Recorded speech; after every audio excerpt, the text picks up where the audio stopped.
Good afternoon, sir. Good afternoon.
ठीक है, शुरू करें हम लोग। पिछले क्लास में हम लोगों ने देखा था चेक बॉक्स कैसे बनाते हैं, रेडियो बटन कैसे बनाते हैं। चेक बॉक्स और रेडियो बटन सॉफ्टवेयर में कैसे बनाते हैं हम लोग। एक जीयूआई एप्लीकेशन। सर मार्क्यू नहीं होगा। अच्छा, मार्क्यू था ना? Yes sir. हो अच्छा, थैंक यू याद दिलाने के लिए।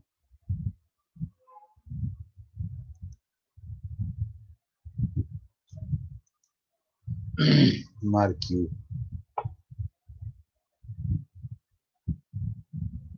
लेकिन हम तुम्हारे लिए तो क्वेश्चन प्रिपेयर नहीं किए हैं। मंडे को ले लीजिएगा। अब तो इस आज के बाद तो फिर ट्यूसडे को ना?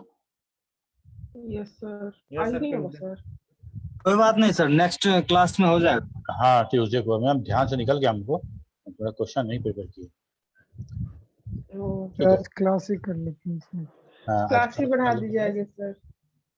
आज वैसे हमको लगता है लोग आए भी कम हैं, अटेंडेंस भी आज कम यस है। सर। यस सर, मार्क्यू के डर से ही शायद नहीं आए। नहीं तो हमेशा हम तो लोग ऐसा लिख ही के भेजे होता नहीं है थे हम सर। तो। अभी जो इनविटेशन भेजे हैं तुम लोग को, लिंक भेजे हैं मीटिंग का, उसमें क्या लिखे हैं? स्क्रीन डिजाइन लिखे हैं ना? Yes yes sir. Sir, screen design. हाँ, हम लेक्चर टॉपिक लिख के भेजे हैं।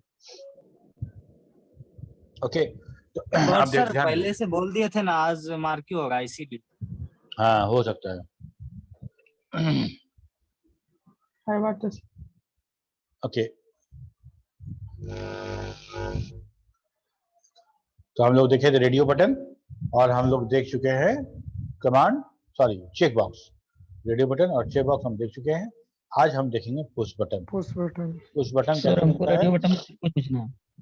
पुश बटन, जैसे पुश बटन करने का मतलब वही बटन ओके क्लिक कैंसिल वाला बना रहता है। तो हम लोग को वहां पे है कि हेलो सर। एक इफेक्ट लगता है बटन में, और यहाँ पे हम वैसा बटन नहीं बनाएंगे, यहाँ पे हम लोग ऐसा बताएंगे। अच्छा, एक चीज और, ठीक है, चेक बॉक्स है। ओके, पुश बटन क्या है? हाँ रोहित बोलो। यस सर, बोल रहे थे सर रेडियो बटन सर काम करता है और काम सर उसमें जब एक बार क्लिक करते हैं ना किसी पे, उसके बाद एंटर दबाने के बाद वो क्लिक वाला हट जाता है और दूसरे पे क्लिक आ जाता है। हाँ, तो जब इंटर दबाओगे तो होगा ही ना। तो सर उसको फिर क्लिक कैसे करेंगे, ओके कैसे इंटर करेंगे? तो इंटर तुम दबाओगे, जैसे कहने मतलब हम लोग रेडियो बटन यूज करते हैं तो डाउन एरो अप एरो से तुम कहीं जाओगे, इंटर दबाओगे तो सिलेक्ट हो जाएगा। ठीक है, तो हमको इंटर ना दबा के तुम स्पेस बार से भी उसको सिलेक्ट डिसेलेक्ट कर सकते हो। तो मतलब हम इंटर दबाए, अब नंबर 1 पे थे, सिलेक्ट कर दिया उसको, फिर इंटर दबाए तो क्या, अगर तुम सिलेक्ट करके नीचे आ गए हो सेकंड पे, इंटर दबाओगे तो दूसरा सिलेक्ट होकर ब्रेक हो जाएगा। नो सर, दूसरा सिलेक्ट नहीं, जब 3 नंबर पे आएंगे तो सेकंड वाले सिलेक्ट हो जाते। 3 नंबर में कैसे आओगे? जैसे सर 1 पे सर क्लिक किए, सिलेक्ट किए, उसके बाद एंटर दबाए, 2 पे आए, अब फिर इंटर दबाएंगे तो 3 पे आएंगे। 3 पे आने के बाद वो 2 नंबर वाला ऑटोमेटिकली सिलेक्ट हो जाता है और 1 का हट जाता है। अच्छा, हम करके दिखाएंगे तुमको, ठीक है। यहाँ देखो, पुश और बटन। सर एक सर गो टू लूप इसमें काम करता है क्या? नहीं, ठीक है, पुश बटन उसके लिए जो दूसरा कोई क्या सो गो टू लूप के जैसा कोई और लूप? तो गो टू क्यों चाहिए हमको? तो @ कमांड मिला हुआ है ना, जहाँ जाना है वहां के लिए। क्यों करना गो टू? काहे के लिए करना चाहते हो बताओ? सर अगेन कहीं पे जाना है कहीं से निकल के, उसके लिए सर लगाना पड़ेगा। जैसे यहाँ है, यहाँ से अगेन हमको नीचे जाना है या फिर ऊपर जाना है डायरेक्ट? नहीं, गो टू ऐसा नहीं है, और गो टू जिस लैंग्वेज में गो टू है वहां भी गो टू इस्तेमाल करने का इजाजत नहीं है। वहां भी अच्छा सॉफ्टवेयर बनाना है आपको तो आप गो टू आप नहीं यूज करेंगे। आप गो टू से जब इंस्ट्रक्शन की बात करते हैं और इंस्ट्रक्शन की ब्रांचिंग की बात होती है तो याद, अब तुम पढ़े हो कि नहीं पढ़े हो आर्किटेक्चर में? यस सर पढ़े हैं सर। ब्रांचिंग पढ़े हो? Yes sir. हाँ, तो अगर ब्रांचिंग बार बार ब्रांचिंग होता है तो हमारा सॉफ्टवेयर का जो एग्जीक्यूशन है वो स्लो होता है। ताकि जितना मेरा जो उसको क्या बोलते हैं, इंस्ट्रक्शन पॉइंटर, इंस्ट्रक्शन का जो नेक्स्ट इंस्ट्रक्शन का जो पॉइंटर होता है वो सारा का सारा फिर फ्लश होता है, नया होता है। ठीक है, तो गो टू है सी में, C++ में, लेकिन वहां भी उसको यूज करने के लिए मना किया गया है। ठीक है, तो उसके जगह पे कोई दूसरा यूज नहीं कर सकते? और कुछ बहुत सा और तरीका है यूज करने का, पूरा का पूरा प्रोग्राम बनता है बगैर गो टू यूज किए हुए। तुमको उस तरह से फ्रेम करना सो पड़ेगा, वही उस तरह सर से लॉजिक जनरेट करना पड़ेगा ताकि हम कहीं आ जा सके। पूछना है सर। ठीक है, बगैर गो टू के सोचो कैसे होगा। तो ठीक, वो सब अगर बता सोच पाओ तो दीजिएगा। ठीक है, नहीं तो हमसे शेयर करना, हम बताएंगे तुमको। वो सब बता दीजिएगा सर, हम सोचे कल से परेशान थे। किस चीज के बारे में? गो टू के तरह ऊपर नीचे जहां मन वहां पे नेक्स्ट करने के, जैसे नीचे जाना है तो कभी नीचे कहीं से भी कहीं चले जा सकते, इसके लिए। नहीं, ये बहुत डर्टी आइडिया है, बहुत डर्टी प्रोग्राम बनेगा इससे। पूरे प्रोग्राम में तुम कहीं भी रैंडमली यहाँ से वहाँ इफ लूप लगा के तुम घूमते रहोगे यहाँ से वहाँ तक। क्यों? जो कोड पे सर तुम जा यदि रहे हो सर वो पूरा मेन्यू, आगे एक सर मेन्यू बनाए हैं, है। उसमें 4 तरह का ऑप्शन है। यदि एक कोई एक यूजर एक तरह के ऑप्शन को फुलफिल कर गया, अभी चाह रहा है कि सेकंड बार उसी पे जाने के लिए, मतलब फिर से सेकंड ऑप्शन को चूज करना है, तो उसके लिए उसको फिर से बैक करना पड़ेगा ना, वहां से निकल खैर के। अभी हम लोग बात करते हैं, यहाँ पे देख लेते हैं कि तुम हमको अपना प्रॉब्लम समझाना, फिर हम बात करेंगे। ठीक है, ओके सर। और पुश बटन समझ में आ गया कैसे है? although button in the Foxtrot is little different from the Windows environment. Windows environment में जो तुमको बटन दिखता है वो बटन थोड़ा सा वो 3D इफेक्ट देता है। जैसे तुम जब पुश करोगे तो पुश होता हुआ दिखेगा, उसका जो शेडो है वो अपना जगह चेंज करता है पुश होने पे, और फिर छोड़ोगे तो वो शेडो फिर चेंज हो जाएगा। तो तुमको लगेगा ऐसा कि वो बटन सही में पुश हुआ और बैक आया। तो वैसा बटन हम यहाँ पे नहीं, क्योंकि हम लोग डॉस इन्वायरमेंट में काम कर रहे हैं और डॉस में हम उस लेवल का GUI नहीं कर सकते थे। ठीक है, लेकिन हम यहाँ पे वो काम करेंगे कि बटन बना देंगे, ओके कैंसिल लिखा रहेगा, और वहां पे जाके तुम टैब प्रेस करके तुम ऐसे करके घूमते हुए वहां तक जा सकते हो, और वहां जाने के बाद स्पेस बार दबाओगे या इंटर प्रेस करोगे तो वो क्लिक हो जाएगा, और क्लिक हो जाएगा तो उसके इवेंट पे जो कोड लिखा गया, जो सॉफ्टवेयर पीस लिखा गया वहां पे प्रोग्रामिंग का कोड, वो वहां पे एग्जीक्यूट हो जाएगा। ठीक है, मान लो हम सेव बटन बनाए हैं और सेव बटन ये क्लिक करने पे replace name with NM, replace ऐसा जो हम लोग काम किए थे, जो वो किए थे क्या बोलते हैं, अपेंड ब्लैंक कर लिए और सारे फील्ड को उस वैल्यू के साथ, वेरिएबल के साथ हम लोग उसको रिप्लेस कर दिए, तो हो गया मेरा एक रिकॉर्ड इंटर। ये सारा का सारा कोड प्रोसीजर में लिख के हम उस प्रोसीजर को एक बटन सेव बटन के क्लिक करने पर रन करा दिए। तो क्या हुआ, तुम सारा का सारा इंफॉर्मेशन फिल करने के बाद तुम सेव बटन पे क्लिक किए और बटन वो सारा का सारा रिकॉर्ड सेव हो गया। समझ में आ रही है मेरी बात?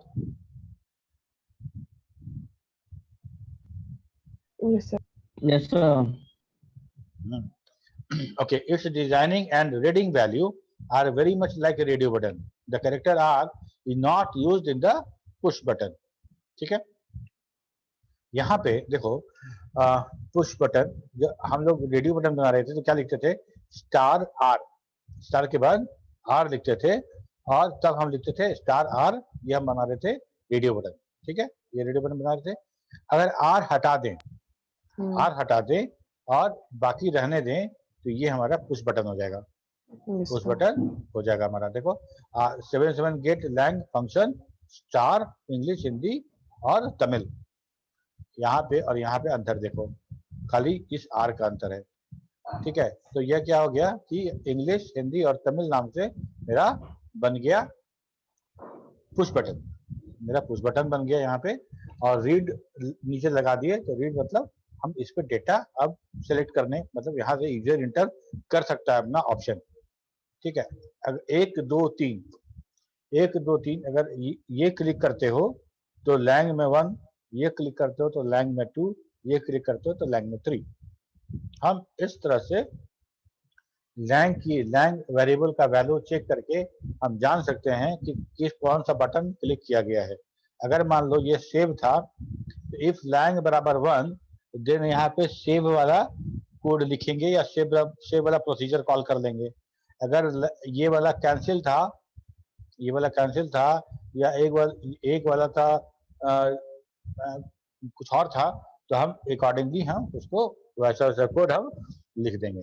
ठीक है, तो हमको क्या लगेगा, जब हम इंग्लिश इस बटन पे क्लिक करेंगे तो ये कोड रन हो जाएगा। इसी को बोलते हैं इवेंट प्रोग्रामिंग। ठीक है, इस बटन प्रेस पे या इस बटन के क्लिक पे मेरा ये काम हो गया। By default, Foxtrot show radio button and push button in vertical manner. If we want to show in horizontal manner, we need to use letter H with the function.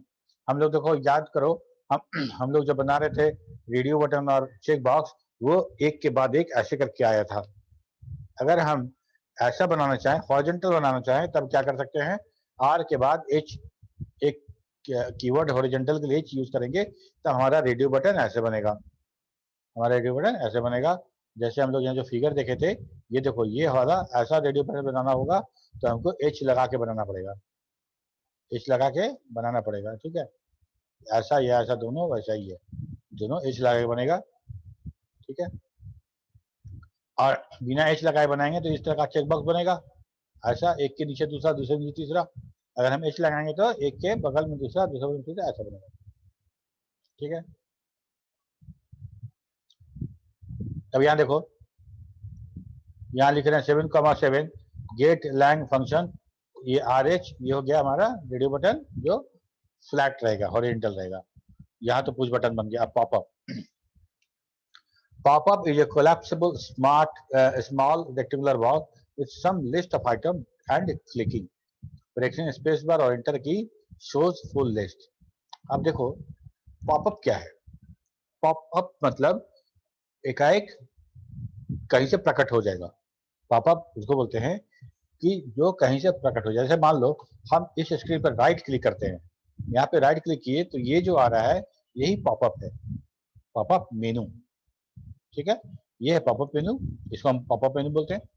लेकिन फॉक्सट्रोट में जब हम मेनू पर क्लिक करते हैं फाइल में, और वो जो आता है सेव एज एडिट वाला, उसको यहाँ पे हम लोग बोलते हैं मेनू आइटम्स बोलते हैं, लेकिन वहां पे उसको भी पॉपअप ही बोलते हैं, उसको भी पॉपअप बोलते हैं। Popup is a collapsible, collapsible मतलब अपने आप बंद हो जाएगा, अपने आप खुल जाएगा। तो क्लिक किए तो खुल गया, हाँ, एक उसमें से एक आइटम क्लिक किए, सिलेक्ट किए, यहाँ पर बंद हो गया। ऐसे ही होता है। Yes, Yes, sir. sir. ऐसे होता है। ठीक है, या तो क्लिक कर सकते हैं सिलेक्ट करने के लिए, या तो आप वहां डाउन एरो से वहां पे जाके स्पेस बार दीजिएगा तभी सिलेक्ट हो जाएगा, इंटर की से भी सिलेक्ट हो जाएगा, इंटर की से भी सिलेक्ट हो जाएगा। ठीक है, इंटर की का दो काम है, इंटर की का नेक्स्ट पे आने के लिए भी काम है और सिलेक्ट होने का भी काम है। तो अगर आप अभी जो रोहित से डिस्कशन हो रहा था, उसमें यही बात हो रहा था कि अगर अभी मान लो 2 नंबर पे हैं और हम इंटर प्रेस करेंगे तो 2 नंबर सिलेक्ट हो जाएगा और हम 3 नंबर पे भी आ जाएंगे। तो एक इंटर जो हम बोलते हैं क्या कि कैरेज रिटर्न वाला चीज भी हमारा इंटर में है। ओके, अब हम देखते हैं कि हम पॉपअप कैसे बनाते हैं। हम पॉपअप बनाएंगे कैसे? जब देखो एक वेरिएबल है लैंग जिसमें हम वैल्यू स्टोर करेंगे। कौन सा पॉपअप चुना गया इसके लिए 5,5 select highest degree 7,7 get language LAN variable है। फंक्शन डबल कोट्स के अंदर बिल्कुल वैसे ही जैसे कि हम अभी जितना डिजाइन करे थे, है ना, लेकिन कैरेक्टर बदल गया। यहाँ कैरेट साइन है, यहाँ पे कैरेट साइन है, और कैरेट साइन के बाद हम लोगों ने 3 आइटम रखा। तो ये हमारा तीनों का तीनों पॉपअप मेनू में आएगा। Matric, inter, graduation, highest degree, ठीक है, रीड कर दिए। अब क्या है कि मान लो तुम अब अगर मान लो कि यहाँ पे हाईएस्ट सिलेक्ट डिग्री है और यहाँ पे पॉपअप आ रहा है और तुम क्लिक करते हो मैट्रिक क्लिक करते हो, तो हमको कैसे पता चलेगा कि तुम मैट्रिक किए हो या इंटर किए हो या ग्रेजुएशन किए हो? एग्जैक्टली वैसे ही जैसे अभी तक हम लोग चेकबॉक्स, रेडियो बटन और पॉपअप का करते हैं, पुश बटन का करते आते हैं। एग्जैक्टली लैंग जो है, देखो सब कुछ चेकबॉक्स को अगर हम थोड़ा सा हटा देते हैं, चेकबॉक्स में चूंकि अलग अलग चेकबॉक्स था तो अलग अलग वेरिएबल था, हमको हर वेरिएबल को चेक करना पड़ा था। बाकी अभी तक रेडियो बटन हो, पुश बटन हो या पॉपअप हो, सब में हम लोग एक ही काम कर रहे हैं। सारा का सारा एक ही वेरिएबल से चेक हो रहा है। 1 नंबर वैल्यू है तो ये सिलेक्ट हुआ है, 2 नंबर में ये, 3 नंबर में ये, और हम अकॉर्डिंगली हम चेक करके एक रूप से हम जान सकते हैं कि कौन सा सिलेक्ट हुआ है। ठीक है, जान सकते हैं। कुछ बोलो तुम लोग। Yes sir. ठीक है, notice that the variable lang बराबर 0, so in pop-up appears nothing is shown. Generally we set a default value of the pop-up and let's user modify it. जैसे पिछली बार हम लोग बात किए थे कि अगर कोई वैल्यू सेट कर देते हैं 1 या 2, बाय डिफॉल्ट वो वैल्यू सिलेक्ट रहेगा, बाद में यूजर उसको मॉडिफाई करेगा। ठीक है, अगर 0 रखेंगे तो क्या होगा? पॉपअप के केस में अगर हम 0 रखते हैं तो हमारा जितना पॉपअप मेनू डिस्प्ले होगा उसमें कोई भी सिलेक्ट नहीं रहेगा, नहीं होगा। कोई भी सिलेक्ट नहीं रहेगा।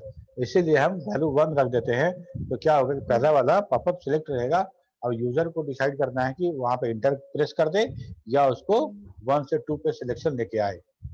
ठीक है, तो ये ज्यादा सुटेबल है, ज्यादा अच्छा तरीका है कि हम कोई एक वैल्यू स्टोर कर दे और एक वैल्यू वहां पे बाय डिफॉल्ट चेक रहे, चाहे वो चेक बॉक्स हो, चाहे रेडियो बटन हो, चाहे कुछ भी हो। उससे 2 फायदा है। उससे एक फायदा तो ये है कि कोई एक वैल्यू अगर सेलेक्ट है और वही वैल्यू इंटर करना था तो यूजर तुरंत सिलेक्ट करके आगे बढ़ जाएगा इंटर प्रेस करके।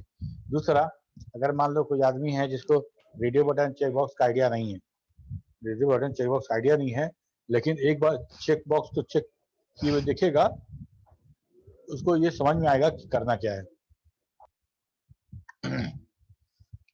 यहाँ तक तो बात समझ में आ गया कि हम लोग पॉपअप बना लिए और बटन बना लिए। इसके बाद हम लोग बात करेंगे विंडो का। विंडो कहने का मतलब क्या है?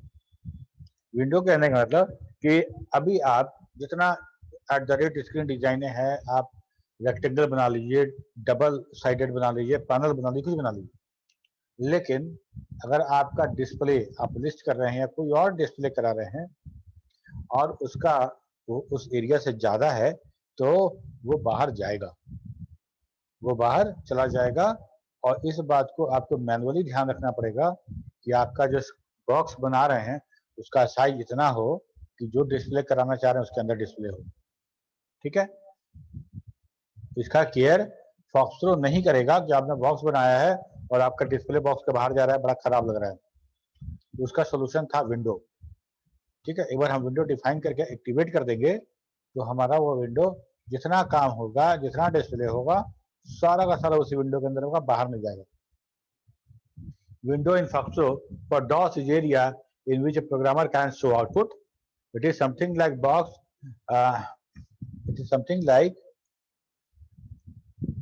box but much powerful than simple box. ठीक है, क्या क्या कमांड है? Define window, activate window, title and footer. Window में अगर टाइटल और फुटर कुछ बनाना चाहें, विंडो को डीएक्टिवेट कराना है, विंडो को थोड़ी देर के लिए हाइड करना है। हाइड और डीएक्टिवेट में अंतर है। डीएक्टिवेट करने का मतलब कि अब विंडो एक्टिव नहीं है, विंडो एक्टिव नहीं है। हाइड करने का मतलब एक्टिव है, for the some time I want to hide that window, छुपा देना चाहते हैं कुछ और काम के लिए ताकि विंडो स्क्रीन पे नजर नहीं आए। रिलीज विंडो मतलब हम जो डिफाइन विंडो किए थे उस डिफिनीशन को रिलीज कर देना, ठीक है। सेविंग एंड रीस्टोरिंग विंडोज, अगर हम सेव और रिस्टोर कर रहे हैं विंडो को तो इतना विंडो के लिए कमांड है डिफाइन विंडो। हम विंडो जब डिफाइन करेंगे तो हमको साइज पता होना चाहिए, हमको साइज पता होना चाहिए कि कहाँ से किस कोऑर्डिनेट से किस कोऑर्डिनेट तक हमको विंडो डिफाइन करना है, ठीक है। तो we can define window in two ways, दो तरह है। एक तो है डिफाइन विंडोज न्यू नाम का विंडो है फ्रॉम 2,4 to 15,20, जैसे हम रेक्टेंगुलर बॉक्स क्रिएट कर रहे थे वैसे ही दो कोऑर्डिनेट दिया गया, एक इस कॉर्नर का एक नीचे इस कॉर्नर का, ठीक है। इस कॉर्नर मिला के एक विंडो क्रिएट हो गया, दैट्स फाइन। दूसरा तरीका है कि हम दो कोऑर्डिनेट नहीं देंगे, हम साइज देंगे। हम स्टार्टिंग कोऑर्डिनेट बता देंगे कि 2 और 4 से शुरू कीजिए और 13 रो और 16 कॉलम इतना होना चाहिए, ठीक है। 13 रो और 16 कॉलम इतना बड़ा होना चाहिए, वो अपना जो रिजल्टेंट कोऑर्डिनेट है वो खुद सिलेक्ट कर लेगा। इस तरह से हमारा विंडो तैयार बन जाएगा, लेकिन ये विंडो बनने के बाद हमारे स्क्रीन पे शो नहीं करेगा, ये विंडो जस्ट क्रिएट हुआ है मेमोरी में। This definition will create window in the memory, so it will not shown on the screen. To show on the screen we need to activate this window. अब हमको इसको activate करना है। We can also define window with double line and panel by adding double and panel respectively. हम जैसे rectangular box हम बना रहे थे डबल लाइन से और पैनल से, हम वैसा भी बना सकते हैं, कुछ नहीं, बाद यहाँ पे डबल या पैनल लिख देना है, ठीक है। एक्टिवेट विंडो कैसे करना है, एक्टिवेट विंडो और विंडो का नाम, ठीक है। एक्टिवेट विंडो न्यू, हम लोग यहाँ पे न्यू नाम से विंडो बना रहे थे और उस विंडो को हम लोग एक्टिवेट कर दिए। जैसे ही एक्टिवेट करिएगा वो विंडो आपके स्क्रीन पे दिखने लगेगा जिसका साइज का विंडो बनाया गया है, ठीक है। और विंडो जो एक्टिवेट हो जाए उसके बाद आप कमांड प्रॉम्प्ट पे आके कोई भी कमांड आप लिखिए, लेट्स ब्राउज एनीथिंग, वो उस विंडो के अंदर ही वो डिस्प्ले आएगा, ठीक। अब हम उस विंडो में टाइटल और फुटर ये यूज करना चाहते हैं, ठीक है। मतलब विंडो में हम कोई प्रोग्राम रन करा रहे हैं और उस प्रोग्राम में लिखना चाहते हैं सीवेज कॉलेज, हेडिंग देना चाहते हैं मेनू बार के ऊपर में सेमी कॉलेज, उसके बाद सीमेज कॉलेज, उसके नीचे हम मेनू बार देंगे। मेनू बार क्लिक होगा तो पॉपअप आएगा, पॉपअप क्लिक होगा तो कोई फॉर्म खुलेगा और फॉर्म खुलेगा और उसमें कौन सा फील्ड पे क्या भरना है इसका इंफॉर्मेशन भी देना चाहते हैं। अब देखिएगा ये इंफॉर्मेशन हमारे एमएस वर्ड में नीचे फुटर में आता है, नीचे फुटर में आता है कि क्या करना है। मान लो हम ईमेल आईडी वाले पे हैं तो नीचे फुटर में इंफॉर्मेशन देना चाहते हैं तो आप लिखे please inter email ID here. जैसे ही टैब इंटर करके तुम रोल नंबर पे चले आए या एड्रेस पे चले आए तो वहां बदल गया, लिखा प्लीज इंटर एड्रेस हियर। समझ रहे बात को? Yes sir. Yes sir. ऐसा होता है, ऐसा एमएस वर्ड में भी होता है कि आप अगर कुछ करते हैं तो इंफॉर्मेशन आपके फुटर में बताता है हेल्प के लिए, ठीक है। Title and footer, title appears on the top and footer appears on the okay. Bottom. Deactivate कैसे करेंगे? डीएक्टिवेट करने का मतलब activated window will be deactivated by एवब कमांड। हम विंडो को एक्टिवेट किए थे तो दिखना शुरू हुआ था और उसको डीएक्टिवेट कर देंगे तो दिखना बंद हो जाएगा, नहीं शो होगा, दिखना बंद हो जाएगा। मतलब दो विंडो बनाए हैं, एक छोटा विंडो बनाया है, एक बड़ा विंडो बनाया है। अभी छोटा वाला फॉर्म रन कर रहा था तो छोटा विंडो बनाए थे, अब बड़ा विंडो में इतना छोटा सा एक कोना में रन करेगा तो अच्छा नहीं लगेगा, तो हम क्या किए विंडो साइज छोटा कर दिए, स्क्रीन के सेंटर में कर दिए। इसके बाद दूसरा फॉर्म जो आएगा बड़ा था, वो बड़ा फॉर्म था तो हमको फॉर्म चेंज करना पड़ेगा, विंडो चेंज करना पड़ेगा। तो हम क्या करेंगे, उसी विंडो के ऊपर दूसरा विंडो तो नहीं दिखा सकते हैं, हम क्या करेंगे पहला विंडो डीएक्टिवेट करेंगे और दूसरा विंडो को एक्टिवेट कर देंगे, ठीक है। और डीएक्टिवेट जो है एक साथ कई विंडो को कॉमा दे देके हम डीएक्टिवेट कर सकते हैं या डीएक्टिवेट विंडो ऑल भी रख सकते हैं। ये इंडिविजुअल, ये मल्टीपल और ये ऑल, जितना विंडो है सब डीएक्टिवेट हो जाएगा। क्लियर है? Yes, sir. Sir hide, hide करना, हाइड करना, डीएक्टिवेट नहीं, डीएक्टिवेट एक तरह से कहो कि हम उसको एक्टिवेट किए थे, उसको डीएक्टिवेट कर दिया, मतलब हटा दिए, उसको मेमोरी से एकदम हटा दिए। लेकिन हमको हटाना नहीं है, हमको कुछ देर के लिए उसको हाइड करना है, कुछ इंफॉर्मेशन दिखाना है, कुछ देर के लिए हाइड करना है। हाइड करने के बाद उसको दिखा देना है, ठीक है। हाइड करने के बाद सर स्क्रीन पे शो नहीं करेगा। हाँ जी, हाइड करने के बाद सर स्क्रीन पे शो नहीं करेगा सर।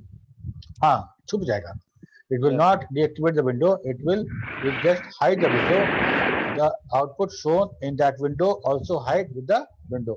तो जो इंफॉर्मेशन शो हो रहा था वो सारा का सारा लेके हम हाइड कर गए, हाइड हो गया। अब विंडो रिलीज करना है, तो विंडो रिलीज करने का मतलब जो हम एक्टिवेट किए थे उसको डीएक्टिवेट कर रहे थे, और जो हम क्रिएट कर रहे थे, जो हम बनाए थे उस विंडो को अब डिफाइन विंडो को अब हमको हटा देना है मेमोरी से। This window will delete window definition from the memory. Define का काउंटर कमांड है ये। Release window new, release window more than one, release window all, सारा का सारा विंडो रिलीज हो गया, ठीक है। अच्छा, अगर मान लो जैसे कि हम लोग पढ़े हैं मेमोरी वेरिएबल और स्कैटर गैदर सब चीज, उसमें अगर हमको if you want to save window definition from the memory to the file, हम फाइल में सेव करना चाहते हैं विंडो डेफिनेशन, ताकि हम बाद में उसको यूज कर पाए, ठीक है। तो we need to save it in the file. The extension of that file is win, window का विन।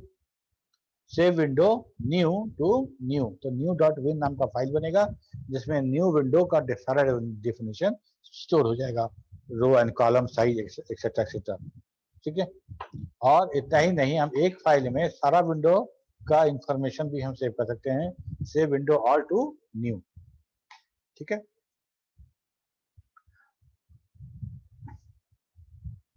ये for restoring this windows definition from file to memory, restore window new from new. जैसे हम memory में store कर दिए, अगले दिन आएंगे तो फिर हम रिस्टोर करेंगे, मेमोरी में वापस मंगाएंगे, कभी वो रन करेगा।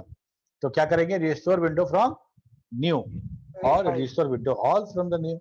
अगर हम सब विंडो रिकवर करना चाहते हैं, रिस्टोर करना चाहते हैं, तो ये कमांड, अगर कोई ये करना चाहता है तो ये कमांड, ठीक है। हाँ रियोम, कुछ बोल रहे हो? बोले सर ये न्यू जो फाइल बनेगा सर, उसका कौन सा फाइल बनेगा ये सर? कौन सा फाइल? ये सर न्यू जो जिसमें स्टोर कर रहे हैं सर, वो हाँ, कौन सा फाइल बनेगा वो? कौन सा फाइल बनेगा? आवाज मेरा कम आ रहा है, पता नहीं क्या है, नेटवर्क प्रॉब्लम। कौन सा फाइल बनेगा पूछ रहे हो? Yes sir. विन फाइल बनेगा, WIN एक्सटेंशन के साथ न्यू डॉट विन फाइल बनेगा, ओके सर। ठीक है। न्यू डॉट विन फाइल, उसके अंदर न्यू फाइल की बैठ होगा। हाँ? सब बोल रहे हैं ना कि डॉट बिन के अंदर न्यू फाइल जाके स्टोर होगा। ठीक है, तो रिस्टोर हो गया। अब यहाँ पे एक छोटा सा प्रोग्राम है, यहाँ पे समझने के लिए कैसे हमारा रन करता है। देखो, सेट टॉक ऑफ 5,5 प्रॉम्प्ट दिए ऐड, यहाँ सब्सट्रैक्ट मल्टीपल डिवीजन एग्जिट, ये हम दिया गया तुमको। ये मेनू टू चॉइस, ये ट्रेडिशनल मेनू सिस्टम प्रोग्राम है जो हम लोग सी में बनाते हैं या कहीं बनाते हैं, कि ऑप्शन दे दिए 1 2 3 4 5 और तुमको बोले कि मेनू तुम इंटर करो, चॉइस तुम इंटर करो, चॉइस तुम इंटर करो, ठीक है। अब चॉइस जब तुम इंटर किए तो उसको हम लोग स्विच केस यूज करके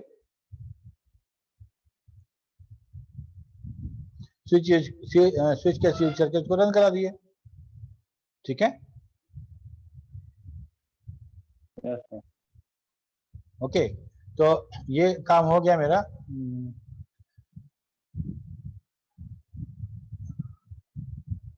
अब ये इस तरह का आएगा, ये हमारा जो 5,5 प्रॉम्प्ट ऐड, 7,5 प्रॉम्प्ट सब्सट्रैक्ट, ये जो आ रहा है वो यहाँ पे आ रहा है, ठीक है। और ये आइटम ऐसे आ रहा है, और यहाँ पे देखो फुटर में it will add two number, ये मैसेज यहाँ पे हम लोग दे रहे हैं, ठीक है, ऐड सब्सट्रैक्ट करोगे तो यहाँ पे वो मैसेज आएगा। ठीक है, यहाँ पे हम लोग कैसे किए हैं इसको, यहाँ तक तो सारा का सारा काम हो गया है। और यहाँ के बाद देखो adding a message to the menu item, हम मैसेज ऐड कर, जस्ट ऐड मैसेज सब मैसेज ऐड प्रॉम्प्ट, हर प्रॉम्प्ट पे एक मैसेज ऐड करना है।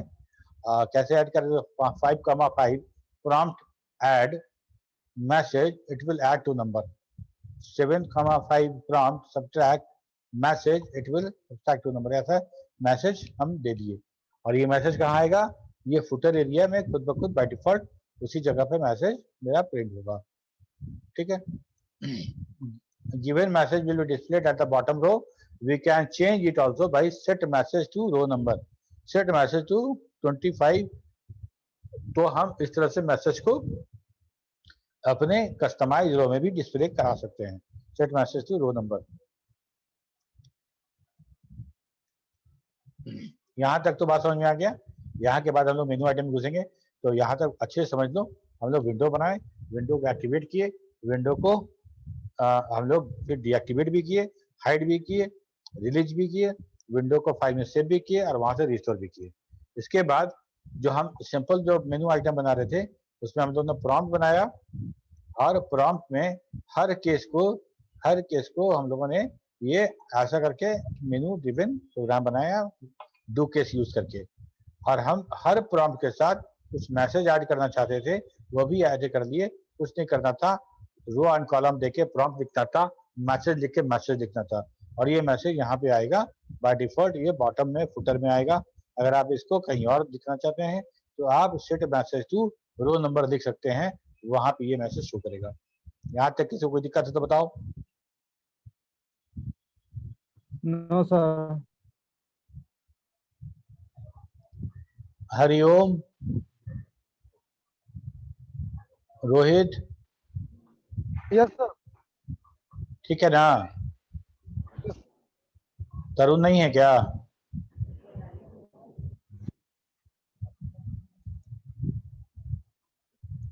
जरूर नहीं है सर। स्वाति, सर रो में शो कैसे करेगा? हाँ सर अभी बोले ना कि फुटर में आप रो में शो करवाना चाहते हैं, तो कैसे करेगा वो? थोड़ा सा लाउड बोलो, पता नहीं क्या प्रॉब्लम हुआ हमको, माइक अपना ये चेंज करना पड़ेगा, ये बहुत आवाज कम आ रही है है। सर? हाँ बोल रहे फुटर में आपने बोला कि रो में शो करवाना, तो कैसे करेगा, कहाँ पे? देखो हम लोग यहाँ पे लिखे ना प्रॉम्प्ट ऐड, हमको यहीं पे आगे मैसेज करके मैसेज लिख देना है। यहाँ मान लो हम ऐड सेलेक्ट किए हैं, it will add two number, ये दे रहा है ना मैसेज। Yes sir. तो जैसे तुम डाउन एरो करा के सब्सट्रैक्ट पे आओगी तो ये मैसेज चेंज हो जाएगा। ये मैसेज हम देखेंगे कहाँ, जब हम प्रॉम्प्ट लिख रहेंगे। देखो ऐड यहाँ पे लिखे ना 5,5 प्रॉम्प्ट ऐड, उसके आगे लिख दिए message it will add two number, 7,5 subtract message it will subtract two number, ये मैसेज लिखा हुआ है। ये मैसेज हम सॉफ्टवेयर डिजाइन करते समय लिख दिए थे। ठीक है, तो ये क्या करेगा कि सारा मैसेज हमको बॉटम में दिखाएगा। ठीक, लेकिन यहाँ भी सॉफ्टवेयर इस बात का लिबर्टी दिया है कि आपको एकदम बॉटम में नहीं दिखना है, तो आप कहीं और देखना चाहते हैं तो वहां देख सकते हैं। आपको सिर्फ set message to row number लिख देना है। हम लिख दे सेट मैसेज टू 20, 20 पे शो करेगा, तो वहीं दिखाने लगेगा। समझ गया सर। Okay, yes sir. अच्छा इसमें एक काम और हम कर सकते हैं कि हमको पता है कि 5,5 5वें रो में ऐड है ना, लेकिन नहीं होगा वो। हम ऐसा नहीं कर सकते हैं कि हर मैसेज उसी रो उसी कॉलम में सामने दिखाए, दैट इज नॉट पॉसिबल। हमको बार बार सेट रो करना पड़ेगा। ठीक है, ओके, यहाँ तक तो बात हो गया। अब इसके बाद आ जाओ हम मेनू सिस्टम में आते हैं। हम मेनू सिस्टम में आ रहे हैं, अब हम समझते हैं कि इसको कौन सी चीज को क्या नाम दिया गया है। ठीक है, अभी हम फॉक्सरो का ही उदाहरण ले रहे हैं। फॉक्सरो ऐसे खुलता है, फॉक्सरो में ऊपर जो पट्टी है ये वाला, जिसमें system, file, edit, database, record, program, window, run, ये लिखा हुआ है, ये इसको हम लोग बोलते हैं मेनू बार।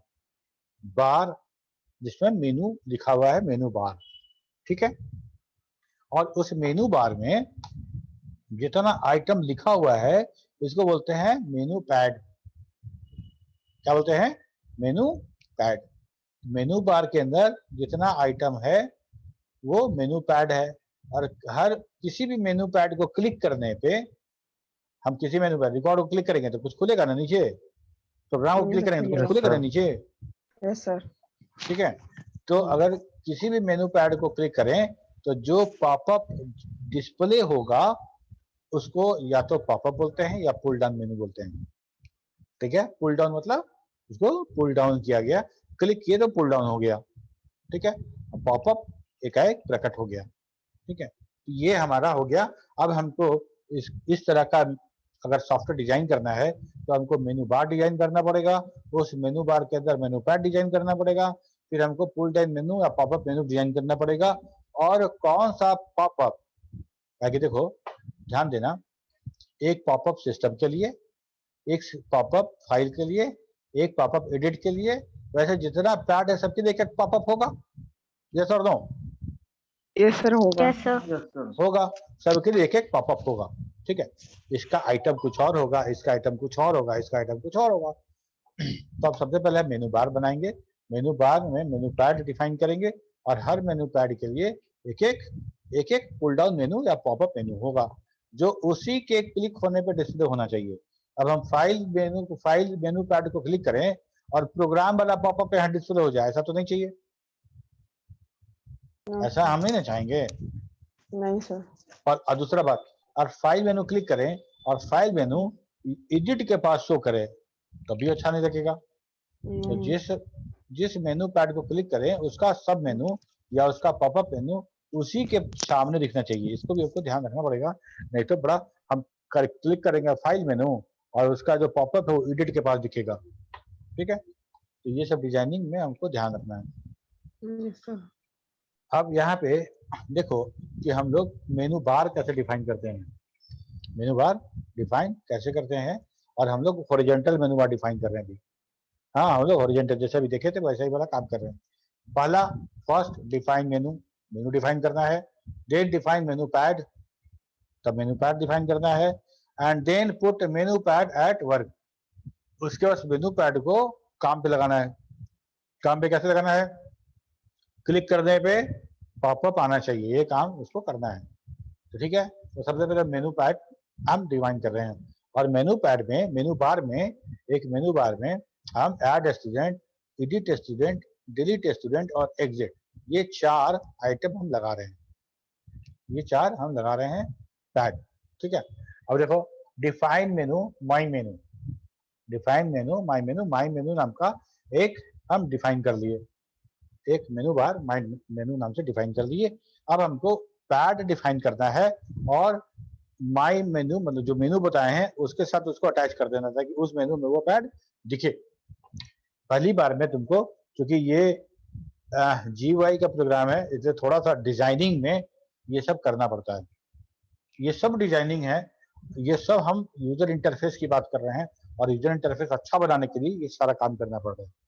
ठीक है, अब देखो सबसे पहले हम मेनू बार डिजाइन कर दिए, कुछ नहीं करना था। Define menu my menu, my मेनू उसका नाम है, उस मेनू बार का नाम माई मेनू है। तो पहला काम तो हो गया कि डिफाइन मेनू, मेनू डिफाइन कर लिए, डिफाइन मेनू कर लिए।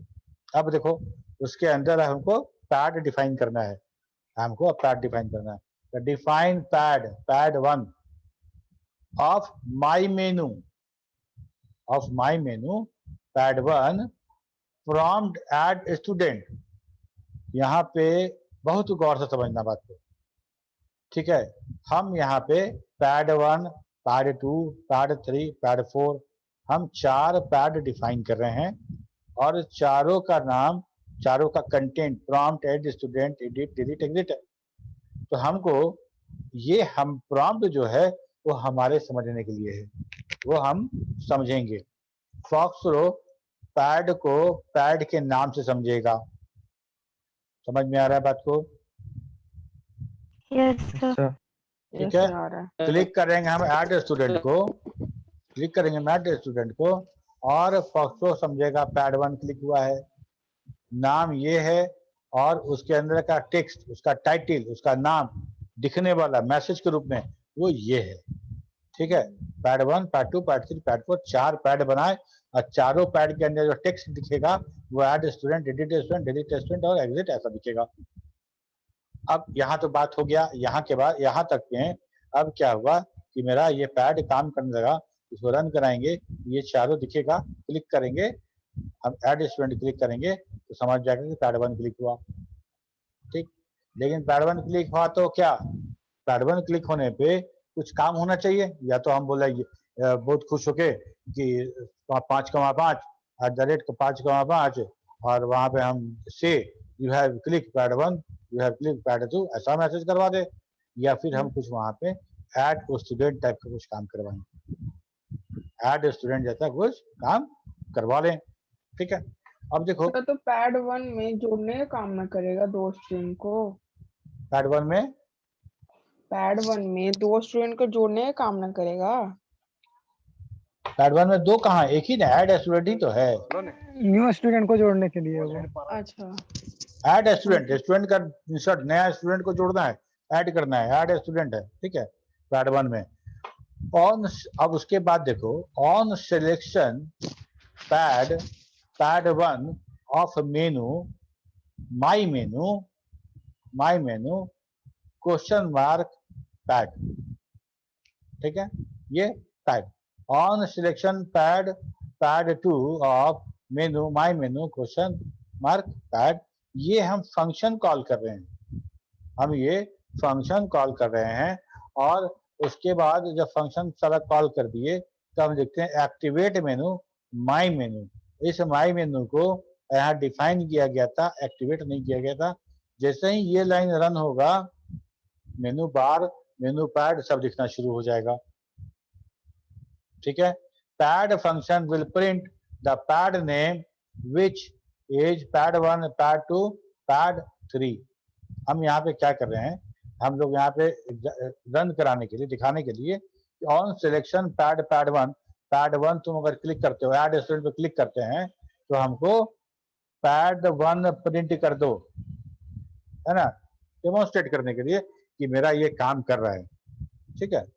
अब यहाँ पे here we can run any command or UDF user defined function, for example on selection pad 1 of menu my menu append, है ना, append। तो हम अगर फाइल खुला हुआ है मेरा तो append कमांड रन कर जाएगा जैसे ही ऐड स्टूडेंट करेंगे। तो on selection pad 2 of menu my menu edit command run कर जाएगा, एडिट वाला आइटम खुल जाएगा, एडिट क्लिक करोगे खुल जाएगा, ठीक है। तो इस तरह से हम ये काम करा सकते हैं। On selection pad 4 of menu my menu, deactivate menu my मेनू, और हम मान लो उसी में कोई क्लोज रखे हैं तो जैसे ही क्लोज करेंगे या एग्जिट ऐसा कुछ बात काम करेंगे तो हम उसी के मेनू के क्लिक पे डीएक्टिवेट मेनू माई मेनू भी दिखा सकते हैं, ठीक है। और एक्टिवेट मेनू माई मेनू, ये काम जब हम रखेंगे, एक्टिवेट करेंगे तभी इतना सारा कोड दिखेगा, इतना सारा लिख लीजिएगा, और एक्टिवेट नहीं कीजिएगा तो दिखेगा ही नहीं। जैसे यहाँ पे भी देखो हम लास्ट में एक्टिवेट मेनू माई मेनू किए हैं। ये प्रोग्राम अगर हम रन कराएंगे तो कुछ ऐसा रन करेगा, add student edit, add student edit student delete and exit, ठीक है। ये प्रोग्राम ऐसा रन किया, okay, add student edit delete and exit. Add student click करेंगे तो दिखेगा पॉप 1 पॉप 2 जो नाम रखे थे वो प्रिंट कर देगा, ठीक है। अगर मान लो हम ऐसा लिखते हैं तो क्या होगा कि पहला वाला पे क्लिक करेंगे तो एडिट सॉरी अपेंड एडिट ऐसा रन कर जाएगा, ठीक है। यहाँ पे जो हम पैड फंक्शन कॉल किए, यहाँ पे हम फंक्शन लिख के एक program user defined function UDF भी लिख सकते हैं, और भी लिख सकते हैं नहीं, हमको वही करना पड़ेगा, वही करना पड़ेगा। हमको जितना हम मेनू आइटम बनाते हैं उस सब के लिए ऐड एम्प्लॉय या ऐड स्टूडेंट एडिट स्टूडेंट सबके लिए वो फंक्शन बनाना है। और जहाँ पे जैसे ही हम लिखेंगे कि जैसे ही पैड 1 सिलेक्ट हो और ये पैड 1 ऐड स्टूडेंट था तो हम यहाँ जो क्वेश्चन मार्क ना करके हम सीधे लिखेंगे एम्प्लॉय, ऐड एम्प्लॉय कॉल करता है यूडीएफ यूजर डिफाइंड फंक्शन, ठीक है। वो कॉल हो जाएगा। तो हमारा प्रोग्राम बहुत कॉन्साइज लगेगा, बड़ा अच्छा लगेगा, समझ में आएगा। हम कैसे दिखाते हैं तुमको। अब हम पॉपअप डिफाइन करेंगे। पॉपअप मतलब कि हम अभी स्टूडेंट पे क्लिक कर रहे थे, यहाँ पे माई मेनू पे, तो अपेंड रन करा दे रहे थे ना। मतलब यहाँ पे एड ने क्लिक किए यहाँ और अपेंड खुल गया, यहाँ पे ये एडिट किए, एडिट खुल गया यहाँ पे, या कोई प्रोग्राम रन कर गया। लेकिन हम इसको मेनू बार बनाना चाहते हैं, इसको प्रॉम्प्ट ना बना के हम मेनू बार बनाना चाहते हैं। और जब मेनू बार बनेगा, इसको क्लिक करने पर एक यहाँ पे पॉपअप भी खुलेगा। समझ में आ रहा है बात? आ रहा है। Yes sir. पॉपअप भी खुलेगा, उस पॉपअप में से अगर कुछ हम सेलेक्ट करते हैं तब वो रन करेगा। ठीक है, अब देखो defining popup, pull down menu for the menu pad, define popup EMP. हम पॉपअप डिफाइन करेंगे, तो मेनू डिफाइन किए थे तो डिफाइन मेनू लिखे थे और मेनू नेम लिखे थे, और पॉपअप डिफाइन करेंगे तो डिफाइन पॉपअप, पॉपअप नेम लिखेंगे। अब पॉपअप में जितना आइटम आएगा, जितना आइटम आएगा उस आइटम को बार बोल रहे हैं, है ना, bar. Define bar 1 of employ prompt add employ, bar 2, bar 3, bar 4 सबका हम प्रॉम्प्ट बना दिए, सबका प्रॉम्प्ट बना दिए।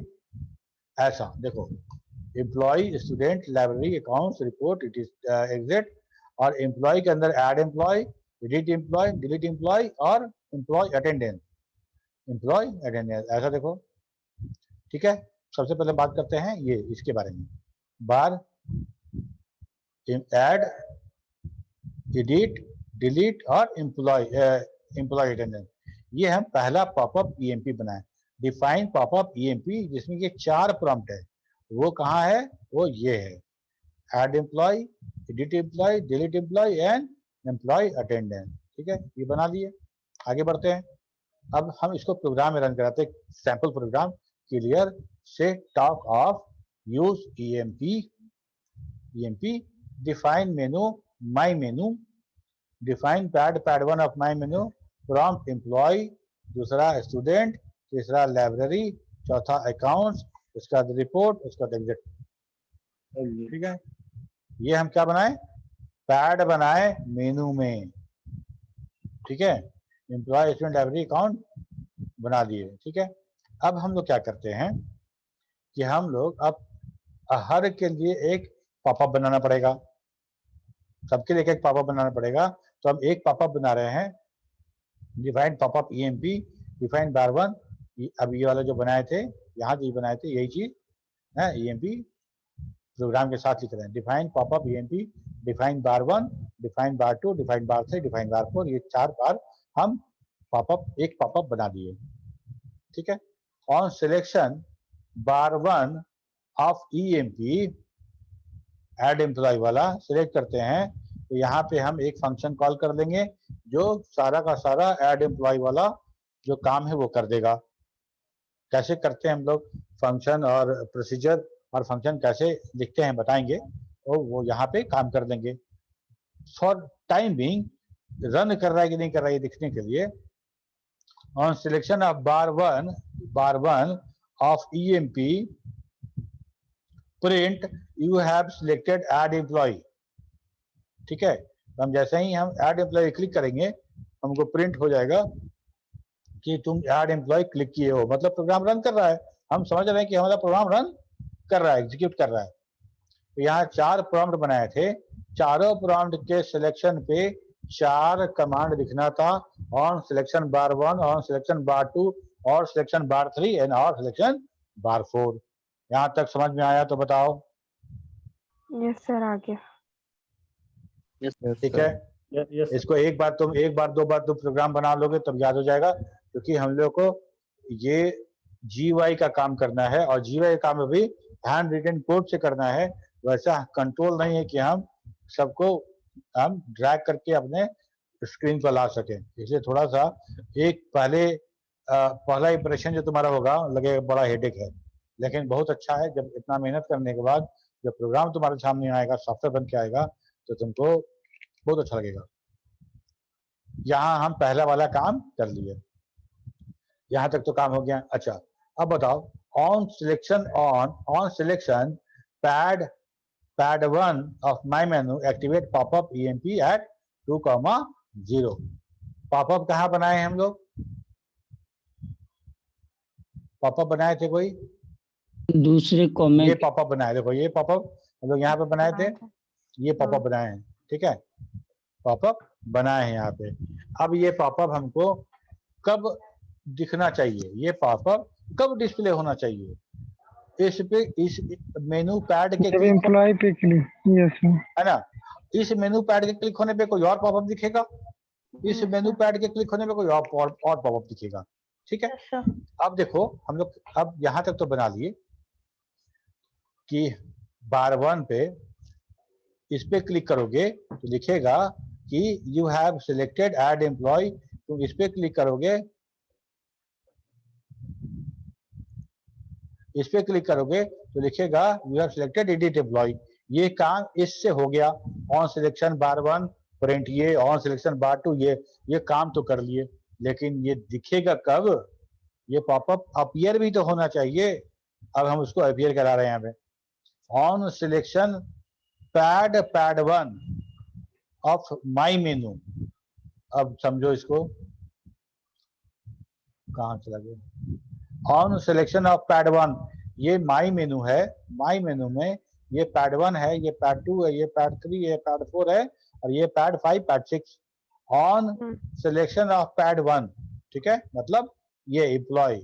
अब आगे देखो, on selection pad 1 of my menu activate popup EMP, this EMP activate popup EMP at 2,0 row और कॉलम।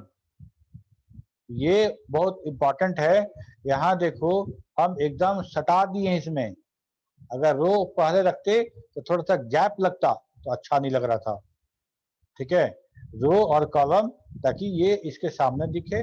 स्टूडेंट वाला पॉपअप को हम लोग इसके सामने लेके आएंगे, रन करा के देखेंगे, थोड़ा इधर उधर होगा तो घटा बढ़ा के रो कॉलम हम लोग उसको एकदम सेट करा देना है, ठीक है।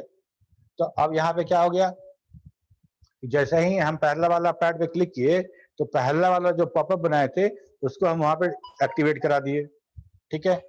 ठीक उसी तरह से on selection pad 2 of my मेनू, कुछ बोला क्या कोई? यहाँ पे भी एक पॉपअप बनाएंगे, उसको एक्टिवेट करा देंगे, तो जिस पॉपअप को क्लिक करोगे वो पॉपअप एक्टिवेट होगा, वो पॉपअप एक्टिवेट हो जाएगा, ठीक है।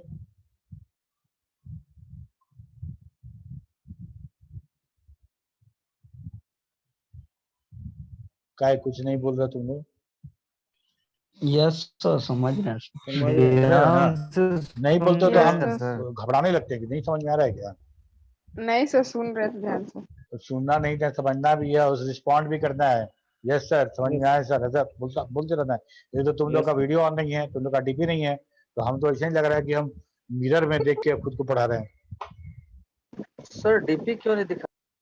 हाँ पता नहीं, कुछ इशू है, डीपी नहीं दिख रहा है। यहाँ तक तो बात समझ में आ गया कि हम मेनू बनाए, मेनू पैड बनाए, मेनू पैड में क्लिक करने पे, उसको सिलेक्ट करने पे पॉपअप पहले से बनाया हुआ पॉपअप वहां पे एक्टिवेट करा दिए, और जो जो पैड तुम सिलेक्ट करोगे वो पॉपअप वहां दिखता चला जाएगा, ठीक है। Yes sir. ओके, अब यहाँ पे कुछ ऐसा है कि अगर हम चाहें कि अपने प्रोग्राम में, जैसे ही देखो प्रोग्राम लिखते हैं, रन कराते हैं, तो हमारा फॉक्सरो का मेनू आइटम डिसअपीयर हो जाता है, फॉक्सरो का मेनू आइटम डिसअपीयर हो जाता है, चला जाता है। अगर हम उस मेनू आइटम को यूज करना चाहते हैं तब कैसे कर सकते हैं? हम उसको भी एडिट कर सकते हैं, उसको भी हम लोग कस्टमाइज कर सकते हैं। तो फॉक्सरो का अपना वाला आइटम था, मेनू आइटम, ये वाला ये सिस्टम जो था, system file edit database record, ऐसा था, इसको हम यूज कर सकते हैं। मतलब हम चाहते हैं कि सिस्टम नहीं दिखे मेरे प्रोग्राम में, फाइल एडिट डेटाबेस और दिखे, रिकॉर्ड दिखे, बाकी कुछ नहीं दिखे, और ये सब का सब काम हम कर सकते हैं। इसके लिए फॉक्सरो ने हमको सारा का सारा नाम, हर मेनू का नाम, उसका पैड नेम सब हमको बताया है, ठीक है। फॉक्सट्रोट मेनू नेम, उसका जो मेनू है उसका नाम है _ M sys मेनू, M sys मेनू उसका मेनू नेम है। ठीक है। पैड कौन कौन सा है? System file, edit, database, record, program window, इतना पैड उसके साथ है। हर पैड का नाम दिया गया है, हर पैड का नाम दिया गया है।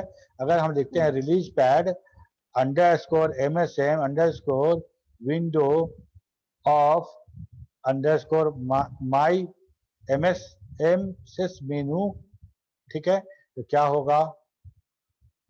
ये विंडो वाला जो पैड है वो रिलीज हो जाएगा, वो खत्म हो जाएगा हमारे लिए। अब हमको नेक्स्ट टाइम जब स्टार्ट करेंगे तब वो आएगा, या फिर हम उसको एक्टिवेट कर सकते हैं।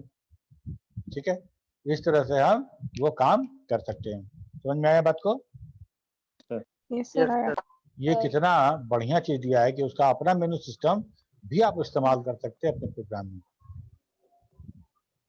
ओके, यहाँ आज यही तक। कल हम लोग बात करेंगे फंक्शंस क्या होते हैं, कितने तरह के होते हैं, और तब ये बड़ा प्रोग्राम लिखना और आसान हो जाएगा। क्योंकि देखो बड़ा कॉमन सेंस का बात है कि ऐड एम्प्लॉय में हम क्या करेंगे?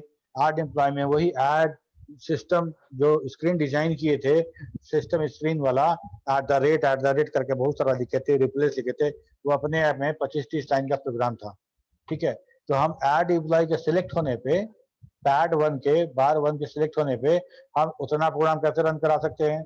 हमको तो यहाँ पे तो एक ही चीज ने दिया हुआ है, on selection pad 1 of my menu activate popup 2.0 तो हो गया, लेकिन इसको जब हम सिलेक्ट करेंगे, कहाँ गया? जब ऐड एम्प्लॉय सिलेक्ट करेंगे, प्रॉम्प्ट को सिलेक्ट करेंगे, तो हमको तो एक ही लाइन मिला था कि यहाँ पे बार 1 को सिलेक्ट करने पे you have selected an employ, यही एक ही लाइन का है। ध्यान दो, ऑन सिलेक्शन बार 1 यहीं पे, और यहीं पे जो लिखना है वही रन करेगा। यहाँ कर्ली ब्रैकेट ओपन नहीं करना है। ऑन सिलेक्शन बार 1 क्या रन कराना है? तो हमको उस 20 लाइन के प्रोग्राम को यहाँ पे रन कराना है। कैसे होगा? वो कैसे फंक्शन होगा? कॉलिंग से, फंक्शन कॉलिंग से होगा सर। फंक्शन कॉलिंग से होगा। हम उसको प्रोसीजर में लिखेंगे, या प्रोसीजर बोलते हैं उसको, प्रोसीजर बनाएंगे उसको, और उस प्रोसीजर का नाम यहाँ पे लिख देंगे, है ना। जैसे ही तुम क्लिक करोगे ये प्रोसीजर रन कर जाएगा, तो मेरा काम हो जाएगा। ठीक है, जैसे तुम ये वाला क्लिक करोगे, यहाँ प्रोसीजर का नाम रहेगा, हो जाएगा। ठीक उसी तरह से जहाँ यहाँ पे हम लोग पैड वैड जो कॉल कर रहे थे, देखो यहाँ पैड कॉल कर रहे थे, ये भी फंक्शन कॉल है, और ये फंक्शन कॉल क्या रिटर्न करता है? मेनू का पैड का नेम, उसको प्रिंट करा दे रहे हैं। ठीक है, यहीं पे हम डायरेक्टली कॉल कर लेंगे फंक्शन को। तो अगले क्लास में हम वो देख लेंगे। अब उसके बाद आपका फॉक्सट्रोट फिनिश। अगले क्लास में हम लोग मार्क्यू लेंगे, उसके बाद आगे बढ़ेंगे। ठीक है, yes sir. Thank you sir. बस इतना ही सर प्रोग्राम है। अटेंडेंस लेना होगा सर, 1 सेकंड सर। ले लो। 2 आइटम बचा हुआ है, फंक्शन है, लाइब्रेरी फंक्शन और यूजर डिफाइंड फंक्शन के को समझेंगे, दोनों का अंतर समझेंगे। फिर हम फंक्शन और प्रोसीजर बनाना सीखेंगे। इसके बाद क्या डिबगिंग क्या होता है, और एरर क्या होता है, और कितने तरह का एरर आपको फॉक्सट्रोट में मिलता है। ठीक है, ले लिए? Yes sir. चलो बंद करें, bye bye. Yes sir, bye sir, thank you sir. Good night sir. Good night sir. Good night. Thank you sir.